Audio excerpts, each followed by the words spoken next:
Salut Star de la Danse, je suis très heureuse de vous retrouver aujourd'hui avec Gwen et Benoît qui sont mes derniers et premiers mariés de l'année, étant donné qu'ils se sont mariés un 31 décembre et qui ont réalisé leur ouverture de bal en temps record en moins de 4 semaines.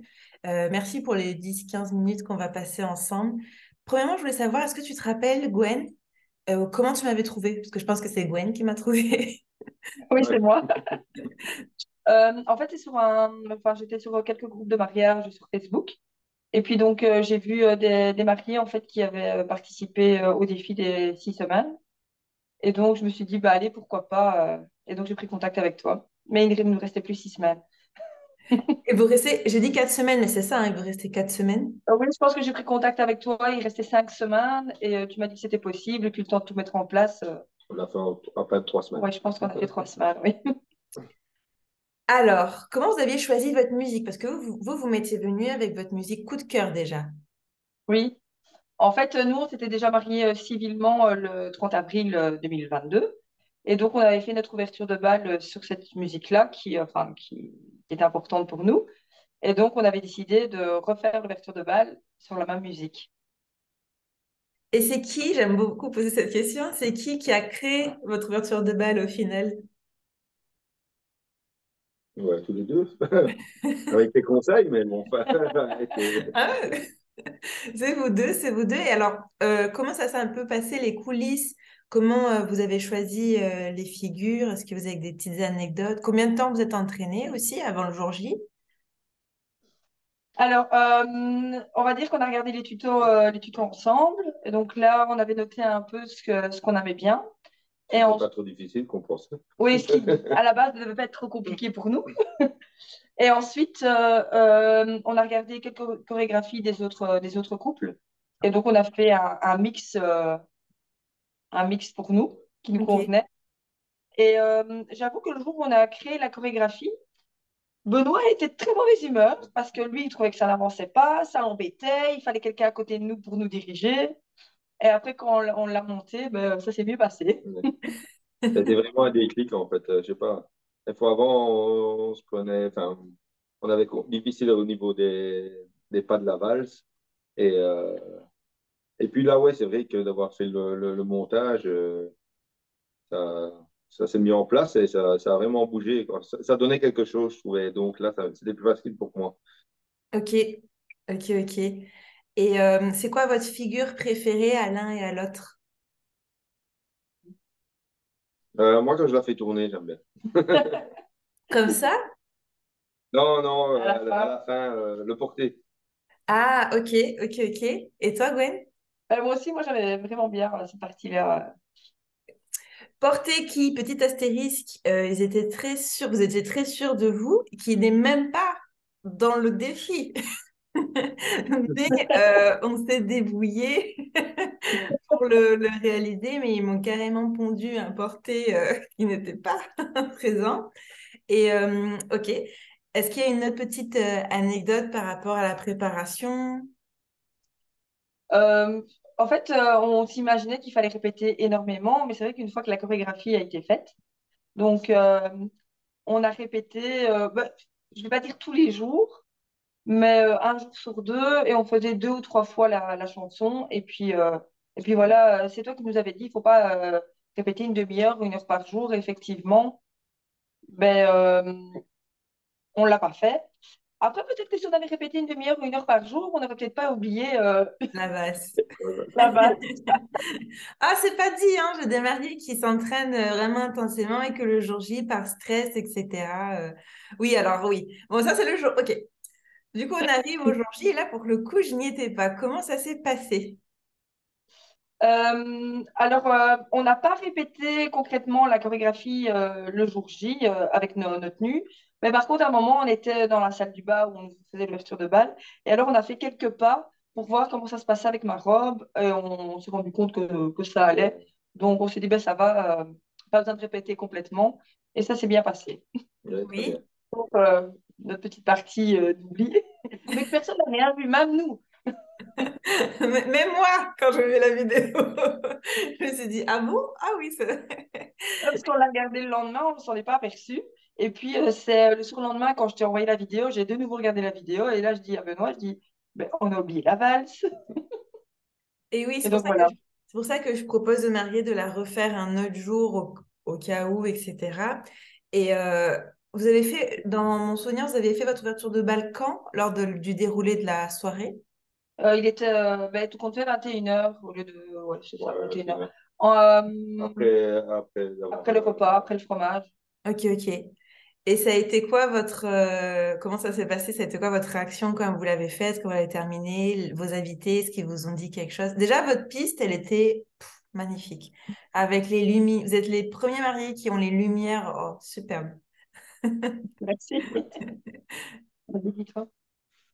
Bah, les réactions, tout le monde était surpris et disait qu'on avait bien dansé. Donc voilà, c'est pas.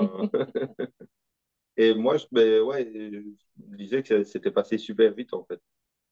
Euh, Ouais, moi aussi, j'ai eu l'impression que c'était tellement court. Ça, enfin, on avait à peine commencé que c'était déjà fini. ouais. Qui n'était pas notre impression au départ, hein. Quand on a commencé la chorégraphie, on se disait, ah, là, c'est long. Et pour finir, à la fin, ben, quand on répétait, on disait, ben, ça va trop vite, en fait. Je vous ai pas demandé, mais parce que les gens, je pensais ça, mais c'était quoi votre niveau avant de commencer le défi? Euh, Nul. Ouais, débutant. Débutant avec beaucoup d'enthousiasme. Du coup, on peut dire que vous avez complété le défi, vous avez relevé le défi de créer votre voiture de balle de rêve. Félicitations. Merci. Et Après, là, j'avoue que j'ai un mari qui était motivé, hein, parce que des fois, il me disait, bon, allez, on répète. Alors, on a répété des fois à 5 heures du matin, qu'on était levé avant d'aller travailler. Ou, waouh! ouais, non, il était motivé à répéter. Une fois que j'ai vu que ça allait, c'est vrai qu'après, ça me posait plus de problème. Mais au début, j'étais assez. Mais moi, j'ai besoin que ce soit. Enfin, au départ, c'est surtout avec les pas de la valse, j'avais du mal parce que ben, je me dis, ben, si on le fait mal, on n'est pas rectifié, quoi. Mhm. Et, On a eu les vidéos avec toi et Ça a tu mieux nous as passé. dit sur la position, les petits détails importants. Je pense, attention, hein, Benoît, je pense que c'est une crainte qui est normale. Mais c'est pour ça que j'insiste beaucoup pour qu'on travaille. D'ailleurs, c'est drôle parce que mes deux sujets du groupe Facebook, c'est vous qui me les avez inspirés. Donc, le truc de danser trop vite qui revenait beaucoup dans mes autres mariés, je me suis dit, il faut que je fasse un post. Et aujourd'hui, le post que je vais faire, c'est que c'est vraiment un travail de co-création. C'est-à-dire que vous êtes un peu vous êtes et les créateurs et la peinture, mais c'est-à-dire qu'on a besoin de cet échange. Je pense pas que le défi soit fait pour que vous soyez complètement indépendant, mais c'est une crainte que tout le monde a. Par contre, si ça peut te rassurer, j'ai des mariés du 13 et 83 que je rencontre dans la vraie vie quand ils sont à côté. Bon, je vais pas leur faire le programme à côté, en ligne. Et ils ont aussi la frustration, hein, t'inquiète pas, hein.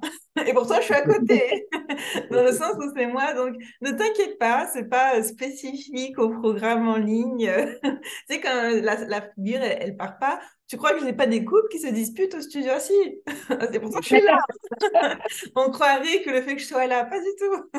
Donc, ne t'inquiète pas, je pense que c'est très naturel. Et du coup, est-ce que tu peux juste me redire, c'est quoi qui, comment t'es passé de, bon, un peu peut-être sceptique et frustré à, bon, bah finalement, ça a l'air de marcher. Ça a été quoi le déclic et quand on a créé la chorégraphie, en fait, et complet? qu'on Ok. on l'a essayé de la mettre en place, enfin qu'on l'a mise en place, je vais dire. Et puis là, ça, je sais pas, ça a vraiment été ce moment-là qui a été le déclic. Quand je pense que moi, j'ai besoin de voir quelque chose de concret. Là, j'ai vu quelque chose de concret, le fait qu'on soit enregistré. Et donc là, ça a vraiment été le déclic qui a fait que c'était beaucoup plus facile pour moi, quoi. Ok. Et du coup, on arrive tranquillement à la fin. Est-ce que vous avez pu voir votre partenaire sous un autre angle, sous un autre regard, en tant que chorégraphe et danseur? Voilà, je sais pas, je sais pas. Moi, je me dis que je l'ai vu sous un autre regard parce que, ben, donc, en fait, je me suis rendu compte qu'il avait bien dansé. C'était chouette. Et alors, ben, je trouvais que c'était des moments aussi qu'on a partagés à deux dans les préparatifs du mariage et qui étaient très sympathiques. Et on a bien rigolé. Puis des moments romantiques. Enfin, c'était un chouette partage, en fait. Oui. Et toi, Benoît, est-ce que tu as découvert Gwen d'une autre manière? Ouais, je dirais pas d'une autre manière, mais voilà, comme ça, c'est vrai, comme elle dit, c'est vrai que cette sensation-là c'est encore souder encore plus les liens, je trouvais. Et, voilà, c'est pas rapprocher, mais ouais, souder plus le lien encore et voir qu'on pourrait faire de belles choses ensemble. Et, voilà. En plus des enfants et de beaux mariages.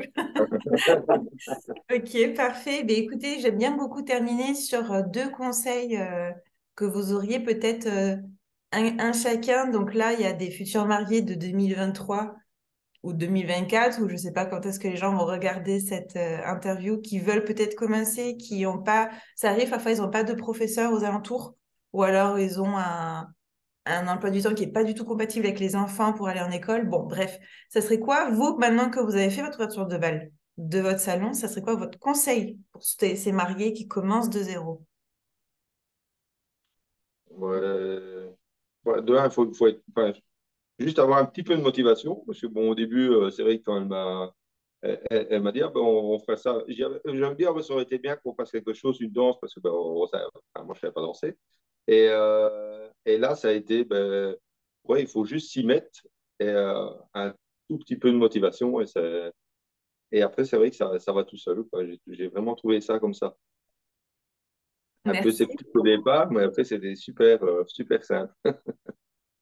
Et Et toi, moi, Gwen? moi c'est simplement il faut s'octroyer un peu de temps, mais il faut pas s'imaginer que ça prend 1 heure ou 2 heures par jour. Et si en plus vous commencez 6 semaines avant et pas 4 ou 3 semaines avant, c'est encore plus facile. Mais voilà, parce que c'est vrai qu'on est dans les préparatifs du mariage et tout ça, donc on se dit, ah, ben, il faut encore prendre du temps pour la chorégraphie. Et en fait, ça s'est passé super. Franchement, génial. Ouais, je Ok. pense on a même pas, parce on a zappé une semaine, où on n'a même pas On était trop répété du tout. occupés. Donc, Et on a fait ça, a commencé, je pense, 3 semaines. Je suis pas sûr qu'on a répété 5 heures en tout sur les. Je suis même pas certain. Le non. plus long, je pense que ça a été de regarder les tutos. C'est les tutos qui prennent. Il faut s'octroyer du temps avec les tutos. Alors, le conseil que ça, je vais quand même donner, c'est qu'il faut noter absolument dans quelle semaine et le nom. Parce Oui. que sinon, après, on s'y retrouve à chercher dans toutes les semaines et tout. Ah oui, mais ça, on avait bien, c'était laquelle. Donc, oui, il faut absolument noter au fur et à mesure. Ça, c'est important. Totalement aussi. D'ailleurs, s'il y a des élèves, je pense que vous n'avez peut-être pas forcément eu le temps, mais des élèves qui font déjà partie du défi de 6 semaines pour une ouverture de bal sublime de son salon, dans le premier chapitre, on a un PDF à imprimer parce que tu as raison. Il faut écrire ce nom, c'est trop compliqué à retrouver. Même moi, parfois, je recherche mes figures, je galère. Donc, déjà, en plus, je leur donne des noms toujours un peu farfelus. Par exemple, j'ai une valse qui s'appelle Valse Audrey en hommage à une élève qui m'a demandé ce tuto. Donc, il faut que je retrouve, etc. Mais oui, c'est un super bon conseil. Et écoutez, merci beaucoup. J'espère je serai toujours là à votre mariage dans 25 ans. Qui Merci sait? à toi. Mais merci. Oui, merci. À vous. Et puis, pour ceux qui nous regardent, la vidéo de Gwen et Benoît est déjà sur YouTube normalement, où elle le sera très bientôt avec leur nom et leur prénom. Le résultat est juste magnifique avec la coiffure, les tenues, c'est trop beau. Allez la voir, n'hésitez pas à liker, à commenter. Et puis moi, je vous dis hasta pronto. Ciao, ciao.